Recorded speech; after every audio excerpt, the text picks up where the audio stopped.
Good morning and welcome to Radio Friends on Wednesday, November the 14th. And my friend Mar, Doering, and Connor are back with us. You've been away for a little while, Mar. I know. I'm so glad to be back. Good to have you here. We missed you. All Paws Medical and Behavioral Center. Yes. Now, our topic today is animals and someone recovering in the house who has animals. Because this is your situation right now. Right. My husband, who is just a great guy, but he has had some surgery and is getting ready to have some more surgery for his back. And he's doing wonderful. However, everything is a new normal because it's a situation, as everybody knows, we have 8 dogs and we have 7 cats at the clinic, but it's the dogs at our house that's the big thing. And they're used to jumping on Dad's lap. And they're used to, when we walk down the halls, joining us. And they're used to, having unlimited petting when they are wanting it and all kinds of things. Well, all of a sudden, their dad can't do any of that. And from the moment they walk in the house, from being in the hospital, all of a sudden you have a situation where Dad doesn't smell quite right, so we want to sniff him, but you can't do that. So if you know that maybe a family member is having some issues where they're going to be in the hospital, if there's things that they might bring home with, like, for example, for a short period of time, Dave had to have a walker. Nobody in our house had ever seen that before. And the dog didn't understand the walker. Of course, and it came from the hospital, so it has all kinds of smells. Even his little socks that they put on your feet in the hospital, they had never smelled those smells. So all of that attracts the dog to want to come towards it, and having a walker, having a cane, having crutches, a wheelchair, any of those things are all of a sudden new things. So how do you prepare your pets for a situation like that? And you probably should try to prepare them before it occurs. If it's possible. There's many, many things you can do. And even if you don't know this is coming up, it's a great idea. Teach your pet off. Teach them stay. Teach them down. Teach them they do not get petted when they jump up. They get petted when they sit down.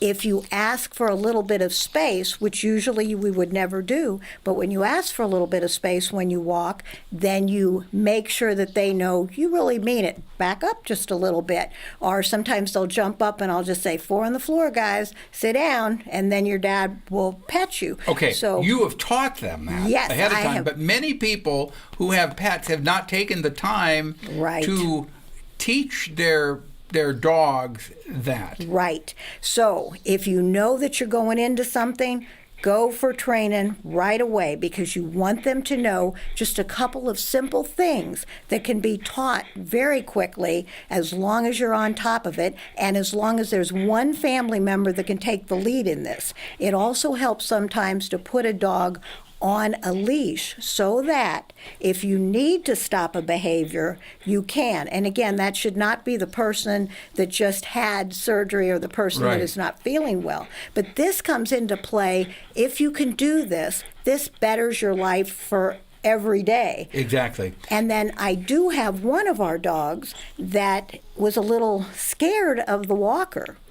And so I took the lead. I put a leash on him, took the walker when my husband wasn't using it, and walked down the hall and calmed him with treats before we ever started walking, and I worked with him. If you know that you're going to have certain things that are coming home with you, we didn't quite understand that, so we weren't prepared in advance, but I took care of it, and now everything's fine.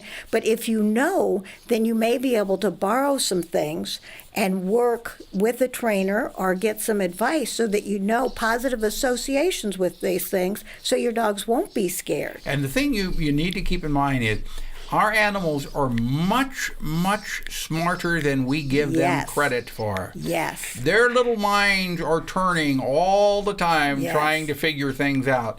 We need to give them credit for their intelligence. Don't assume that they don't understand when you're feeling bad or when you're feeling good, because they do. And that was the next thing I was going to say that is so important. I'm glad you mentioned that. your animals know all your emotions. If all of a sudden you come home and you're feeling tired, weak, sore, horribly painful, They know it. any of those things, they know it. Now, that may make some animals worried. That may make some animals come towards you more. I think so. I think that when you're feeling bad, the animal's natural instinct is to come and try to make you feel better, to comfort you, to snuggle with you, to lick you, and let you know, hey, I love you, I want to take care of you. That may not be what you want at that particular time. But you may have a new normal that you could make happen, so that my husband is in a recliner and I have the doggies come next to him on our love seat so that they can relax with him, curl up and snuggle, and then he could reach over and pet. Or I tell them to sit down so that he can pet them. I make sure when he walks down the hall, actually, we use a walkie-talkie so my husband can say, I'm getting up and going down the hall. Well, when you got 8 dogs running around the house. Yes, that makes a difference.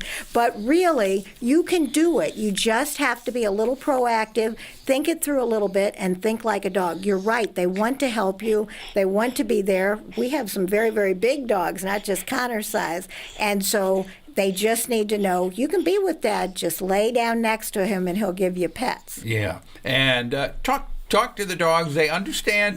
You know, I am so convinced that my dog, Barney, understands so many words that are being said.